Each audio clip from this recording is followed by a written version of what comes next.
أعوذ بالله من الشيطان الرجيم بسم الله الرحمن الرحيم ربي يسر ولا تعسر وتمم بالخير. السلام علیکم ورحمۃ اللہ وبرکاتہ. دیکھنے اور سننے والوں کو السلام علیکم. آج ہم پہلی اور بنیادی کلاس بیسک کلاس عربی گرامر کی شروع کر رہے ہیں. جیسا کہ آپ کو معلوم ہے کہ کوئی بھی زبان سیکھنے کے لیے اگر ہمیں اس کی گرامر پہ عبور حاصل ہو جاتا ہے تو ہم بہت آسانی سے وہ زبان پہ عبور حاصل کر سکتے ہیں. یہی وجہ ہے کہ اگر ہم قرآن کو سمجھنا، پڑھنا، سمجھ کے پڑھنا اور دوسروں کو سمجھانا چاہتے ہیں تو ہمیں عربی گرامر سیکھنا بہت ضروری ہے. کیونکہ جب تک آپ پوری زبان نہیں سیکھیں گے تو آپ جب قرآن کی تلاوت کریں گے تو آپ اس کی میننگز، اس کے مطلب کو صحیح طریقے سے نہیں سمجھ پائیں گے. تو اسی لیے ہم کوشش یہ کر رہے ہیں کہ آپ لفظ بہ لفظ سیکھیں اور پھر اس کو اپنی زندگی اور میں پریکٹیکل میں لے کے آئیں. جب آپ قرآن پڑھیں تو اس میں عربی گرامر جو قرآن میں الفاظ یوز ہوئے ہیں وہ بہت سارے، اور تقریباً آپ کو بہت زیادہ اس سے ہیلپ ملے گی. کیونکہ قرآن شریف میں بہت سارے الفاظ بہت دفعہ یوز ہوئے ہیں، تو اس میں کس طرح ہم اس کو گرامیٹیکل ہم دیکھیں گے. تو یہ ہمارا آج پہلی کلاس ہے، تو ہم کوشش کریں گے کہ آپ کو بالکل بہت ہی بیسک لیول پہ لے کے جا کے وہاں سے ہم آپ کی کلاس شروع کریں تاکہ آپ صحیح طریقے سے سمجھ پائیں اور دوسروں کو سمجھا پائیں. تو سب سے پہلے ہم جو ہے یہ دیکھتے ہیں کہ عربی گرامر کیا، اس میں سب سے پہلا کام کیا سیکھتے ہیں.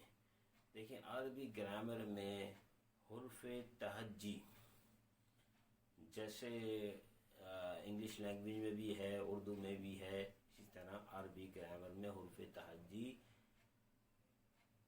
29 بھی ہیں اور 28 بھی ہیں. تو کیسے ہیں یہ ہم آپ کو ساتھ ساتھ بتائیں گے. تو سب سے پہلے ہم عربی گرامر کی حروف تہجی کو لیں گے. جیسا کہ آپ کو معلوم ہے کہ آپ اگر اردو میں حروف تہجی پڑھتے ہیں تو الف ب ت پڑھتے ہیں، جبکہ عربی میں ایسا نہیں ہے. عربی میں ساؤنڈ چینج ہوگا، پروناؤنس اس کا چینج ہوگا. جیسے ہم اس کو ایک دفعہ پڑھ لیں اور آپ کے پاس قاعدہ ہوگا الف ب ت کا تو آپ اس میں دے سکتے ہیں. سب سے پہلے اگر جیسے اردو میں الف بولتے ہیں تو اس میں تو آئیے چلیے ہم اپنے بورڈ کی طرف جاتے ہیں. عربی گرامر آج ہم بالکل بیسک کلاس، جیسا کہ ہم نے آپ کو بتایا ہے کہ بالکل بیسک کلاس سے شروع کر رہے ہیں. سب سے پہلے ہم آپ کو حروف تہجی عربی میں کس طرح پڑھتے ہیں. اردو اور عربی کا پروناؤنس الگ ہوتا ہے. اردو میں ہم الف ب ت پڑھتے ہیں جبکہ عربی میں ایسا نہیں ہے. ٹھیک ہے، تو ہم عربی پروناؤنس میں حروف تہجی کی ایک دفعہ پریکٹس کر لیتے ہیں. الف، با، تا، سا، جیم، ہا، خا، دال، زال، را، زا، سین شین صاد ضاد طا ضا عین غین فا قاف کاف لام میم نون واو ہے حمزہ یہ۔ جیسا کہ آپ نے دیکھا کہ حرف تہجی ہم نے اس وقت اس کی پریکٹس کری، آپ کو 29 حرف تہجی نظر آ رہے ہیں، لیکن بعض ہم اس کو 28 بھی کہتے ہیں۔ الف اور حمزہ کو اکثر یہ ایک سمجھتے ہیں، اگر الگ سمجھیں گے تو 29 ہیں، اور الف اور حمزہ کو ایک سمجھتے ہیں تو ہمارے اس حساب سے 28 حرف تہجی بنتے ہیں۔ تو مجھے امید ہے کہ آپ کو حرف تہجی کی پریکٹس ہو گئی ہوگی، اور ہم اپنے سبق کو آگے لے کے چلتے ہیں۔ حرف تہجی سے ہم آگے بڑھتے ہیں، ہم یہ دیکھتے ہیں کہ عربی گرامر میں حرکات کیا ہوتی ہیں۔ حرکات کیا ہم کر رہے ہیں؟ حرکات زبر جو اوپر کی جانب ہوتا ہے، جو نیچے ہوتا ہے وہ زیر، اور اوپر پیش، پھر سکون اور جزم بھی کہتے ہیں۔ حرکات 4 ہوتی ہیں۔ حرکات کتنے ہوتے ہیں؟ 4 حرکتیں ہیں: زبر، زیر، پیش اور سکون۔ اور اب ہمیں امید ہے کہ آپ کو حرکات سمجھ میں آ گئی ہوگی۔ ہم اپنے سبق کو آگے لے کے چلتے ہیں۔ اب ہمارا اگلا سبق ہے اعراب۔ اعراب کیا ہوتے ہیں؟ اعراب کو ہم اس طرح بیان کریں گے: اسم کے آخری حرکت پر حروف کو اعراب کہتے ہیں۔ کیا کہتے ہیں؟ اسم کے آخری اور حرکت پر حروف کو اعراب کہتے ہیں۔ جیسے تنوین، دو پیش، ہم 2 زبر اور 2 زیر، ان کو ہم کیا کہتے ہیں؟ تنوین۔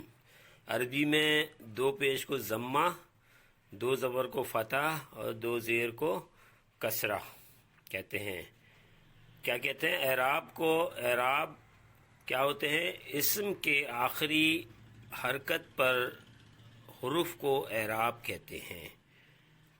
تنوین، 2 پیش، 2 زبر، 2 زیر، 2 پیش کو ضمہ، 2 زبر کو فتح، 2 زیر کو کسرہ۔ مجھے امید ہے کہ آپ کو اعراب اور تنوین پتہ لگ گیا ہوگا، اور ہم اپنے سبق کو آگے لے کے چلتے ہیں۔ اب حرکتیں اور حروف جب ملتے ہیں تو لفظ بنتے ہیں۔ حرکتیں اور حروف جب ملتے ہیں تو لفظ بنتے ہیں، اور لفظ جو ہے، ایک لفظ ہوتا ہے بامانی اور دوسرا بے معنی۔ تو ہم بے معنی پہ تو ہم کراس لگائیں گے، کیونکہ ہمیں قرآن میں کوئی لفظ ایسا نہیں ہے جو بے معنی ہو، سارے بامعنی ہیں۔ تو ہم نے ابھی تک جو سیکھا ہے ہم اس کو جلدی ریوائز کر لیتے ہیں۔ ہم نے حروف تہجی کو سیکھا ہے، اور حرکات ہم نے سیکھی ہیں، اعراب سیکھا ہے، تنوین ہم نے سیکھی ہے، اور حرکت اور حروف جب ملتے ہیں تو لفظ بنتے ہیں، ٹھیک ہے؟ اور لفظ بامعنی ہوتے ہیں اور بے معنی ہوتے ہیں۔ چلیں ہم دوبارہ بورڈ کی جانب چلتے ہیں۔ جیسا کہ ہمیں معلوم ہے ہم نے لفظ بامعنی اور بے معنی تک پڑھ لیا ہے، ہم اس سے آگے اپنی کلاس شروع کرتے ہیں۔ بامعنی لفظ یا کلمہ۔ بامعنی لفظ یا کلمہ۔ کلمہ یا بامعنی لفظ کی اقسام 3 ہوتی ہیں: اسم، فعل،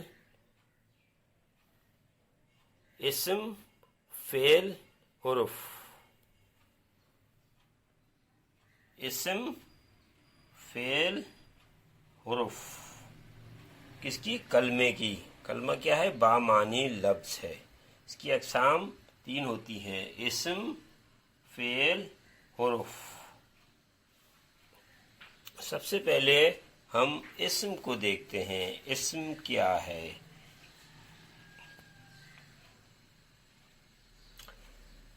اسم انگریزی میں ناؤن کہتے ہیں، ایسا کلمہ جو کسی شخص یا چیز، جگہ کا نام ہو یا صفت ظاہر کرے، جیسے کتاب، اچھا، مکہ، حامد، خوبصورت، کام کا نام، مصدر، کتب لکھنا، قرأت پڑھنا، انزال نازل کرنا۔ یہ سب ہم نے اسم پڑھی ہے۔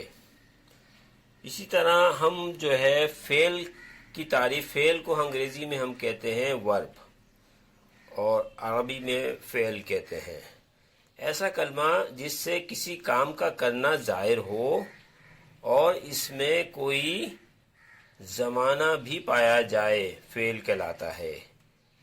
کتابہ، اس نے لکھا، قرآ، اس نے پڑھا، ذہابہ، وہ گیا، یعلم، وہ جانتا ہے یا جانے گا۔